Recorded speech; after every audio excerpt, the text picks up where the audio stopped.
Hey folks, on Saturday I had a conversation with Stephen Batchelor, and that was sponsored through Gaia House in the UK. It was real nice, and I thought today I'd try to post a recap of it, but my memory is crappy and trying to go, I don't remember what happened. So I'll just sort of riff on one of the elements that kind of didn't come up but sort of came up. So it's reincarnation. One of the things that Stephen Batchelor is famous for is not believing in reincarnation. Now, on Saturday, we didn't talk about that, but it seemed like some people in the comments section expected us to talk about it, and we're already kind of fired up about that, and too bad for them it didn't get into it. But one of these common arguments that comes up, and I've addressed this on this YouTube channel before, and in my blog, and in my books, and a lot of places, is this idea that you cannot be a Buddhist unless you believe in reincarnation as a literal, real fact. And the people who believe in this are they get kind of hot and bothered about it. So a couple of them are on my comment section. I expect you'll comment again if you want to, it's fine. But I asked one of them to explain to me why the belief in reincarnation is absolutely necessary. And his reply was, from a Buddhist point of view, it is the reason the path works, but having made a decision to discard it means one is finished as a Buddhist, as per the debate with Ajahn Brahmali, which I don't know what that debate was. Sorry. I cannot call myself a vegetarian if I choose to eat meat, two different and unrelated systems. I'm sorry, I don't get that. But in trying to figure out what I could say about this, I came across an article called Should I Believe in Rebirth by Gil Fronsdal. I may have met Gil Fronsdal, I'm not sure, but I've heard his name a lot, but I have to say I'm not real familiar with his work. But what I thought I would do is I'll just go over the points that he puts in his article, because I think they're valid points and they're pretty much the same as how I feel about it. If you want to know how I feel about it, maybe the best place to look, or the easiest place to find my views on it, is in the book Don't Be a Jerk, in a chapter called Did Dogen Believe in Reincarnation, and Does It Matter If He Did? Or something like that.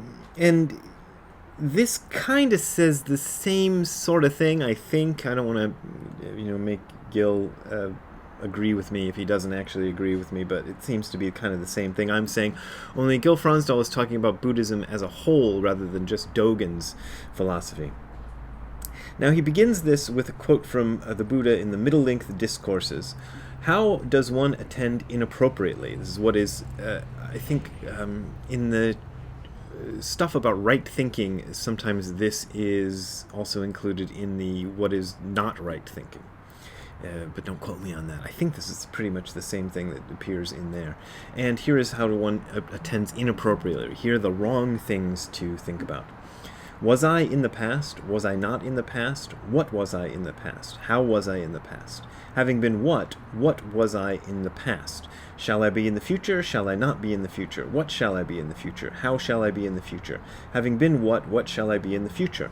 Or else one is inwardly perplexed about the immediate present. Am I? Am I not? What am I? How am I? Where is this being from, and where is it bound? Which are kind of interesting questions, but he's saying these are the questions that are not appropriate to the Buddhist path. Now, he starts off by saying that none of his Theravada or Zen teachers ever required him to believe in reincarnation. And he says, some people do ask about this in various cases. Sometimes there are people who are grieving over the recent loss of a loved one. What else does he say? Well, that's what he says there. And he says that sometimes, you answer how you answer based on what the person is really asking you, rather than a kind of philosophical discussion about whether rebirth and reincarnation exist or not. You kind of feel the room, check the room. He says the concept of rebirth has a long association with Buddhism, and whole schools of Buddhism are predicated on the concept. Mainstream Theravada traditions have at their heart the goal of liberation from the rounds of birth and death, or if this is not attainable in this lifetime, the aim of a better birth. For Theravada Buddhism, these goals would have little meaning if there was no rebirth. Those Mahayana traditions rooted in the classical bodhisattva path depend on the idea of rebirth. Without it, this multi-lifetime path disappears. So that's the idea that you've been reborn many, many times, and your goal is to save all beings, because your bodhisattva has taken this goal to save all beings. And how are you going to save all beings unless you get reincarnated a lot of times and stuff like that? However, he mentions that several Japanese styles of Buddhism, especially, I think you could probably find other ones, and Theravada Buddhism, he mentions, don't ever really talk about rebirth, reincarnation. And I would say that it was true about Nishijima Roshi. He was very adamantly against the idea of rebirth and reincarnation, and yet he taught Buddhism, and he was very definitely a Buddhist, despite what my commenters in the comment section say. I think you could hardly call him a non-Buddhist, but he didn't believe in reincarnation. If you want to know my views, it's too complicated to explain, but it would be difficult for me to say I don't believe in reincarnation at all, and it's just as difficult for me to say I definitely do believe in reincarnation. The question for me personally is often a lot like the question of God and atheism that I addressed in the last video, in which I said, well, it depends on what you mean by God, and it depends on what you mean by atheist. It depends what you mean by rebirth and reincarnation. I might believe in it, I might not, but I think what most people mean when they say reincarnation is something I do not believe in. But, here goes. There you go. That's my personal thing. And actually, look at this. I just did what he did in the article. He just gave his personal viewpoint, and I'll let you go along there.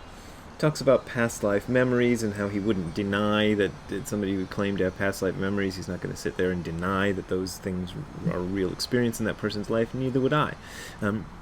I've talked on this channel very openly about my experience of meeting my friend David Cody after he was dead and meeting my mother after she was dead.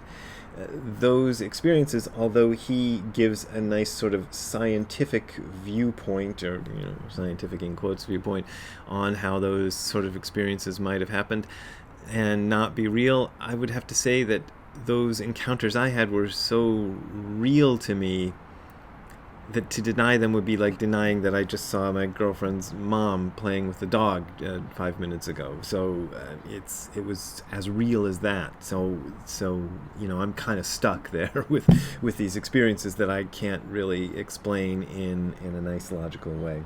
Here's the meat of it as far as I'm concerned, and here's where it gets wonky for me. Some Buddhist teachers insist that believing in rebirth is necessary for living an ethical life. Their concern is that if there is no fear of karmic repercussions in future lifetimes, what keeps a hospice patient, for example, from overcharging their credit cards? I find this argument as sad as the argument that without a belief in God, people would likewise be unethical. Same way I feel. I know ethical people who believe in neither rebirth nor God. I have known many people, Buddhists and others, who find ethical guidance from their own integrity and empathy. I believe that one of the important functions of developing personal virtue is so that we do not need to rely on fear and on external authority for our ethical behavior. Certainly I would be disappointed in myself if I was ethical only to avoid a bad rebirth or attain a better one. That just puts it really well, what I would say about that argument, so I'm not even going to expand on that one. Here is another one that you hear often. Another argument I have heard for the necessity of believing in rebirth is that only then will a person have sufficient motivation to follow one of the Buddhist paths to its conclusion. If one's personal life ends at death, one's suffering would also end then, and so there would not be much reason to do the difficult work of liberation from all suffering. On the other hand, the argument goes, if one believes in rebirth and the unsatisfactoriness of endless birth, life, death, and rebirth, then one could be motivated to do what it takes to attain liberation from it. A Mahayana version of the motivation argument is based on the notion that one cannot attain the spiritual perfection of a Buddha or an advanced bodhisattva in one lifetime. Only if one believes in multiple lifetimes could one hope to do the practices that would lead to Buddhahood. Still, another reason why some people say that they believe in rebirth is that they have faith in the Buddha, and since he taught rebirth, it must be true. This is kind of the argument that I make in Don't Be a Jerk, in that if you read all of Dogen, well, if I read all of Dogen's comments on rebirth and reincarnation, I have to conclude, and apologies to Nishijima Roshi in wherever he was reborn, that he believed in something that a lot of us would identify as rebirth or reincarnation, and the fact that he believed in it makes me think, if he believed in it, maybe there's something to it. That's kind of what I said in the book. He kind of gives the counter-argument to this, which goes, I know enough about the history and evolution of the Buddhist sacred texts to have serious questions about which birds and concepts we can safely attribute to him. Another is that some of the things the sutras attribute to the Buddha I am incapable of believing. Western Buddhists tend not to read some of the more troubling parts of the canon. For example, in the Pali Canon, the Buddha of the Anganya Sutta claims that human sexual organs originally evolved because people started eating rice. So if you're going to say the Buddha said it, I believe it, therefore, I don't know, how does that bumper sticker end? But if you're going to believe it because the Buddha believed it, then you better believe that eating rice made your sex organs appear. And so on and so forth.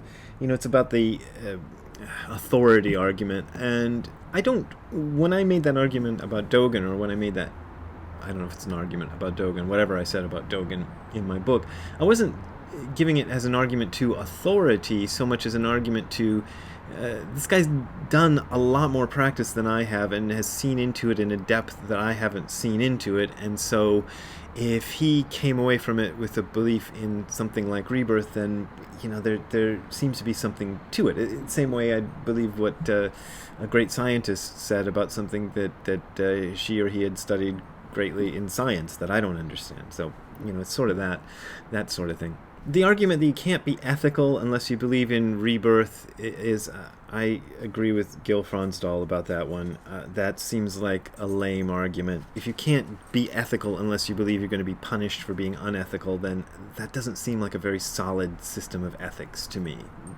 And then the thing about having motivation to do it only if you believed in rebirth, I'm kind of agnostic about rebirth, and yet I have had motivation to do a hell of a lot of Buddhist practice, so it doesn't hold water there. I mean, if you're saying that no one can possibly have the motivation to do Buddhist practice unless they firmly believe in rebirth, then here I am, shining example. There's my teacher, Nishijima Roshi, another shining example of people who don't believe in it, and they still do it, so I don't know what you're talking about. Elsewhere in his article, Gil Fronsdal talks about early forms of Buddhism that he has studied that don't teach reincarnation, that are supposedly, that's the correct word. Actually, there is a word supposedly, but it means something different. Anyway, you learn something new from this page, or from this video channel, whatever it is. There are ones that are older than the Pali Canon that don't teach reincarnation, and he gets into the examples. And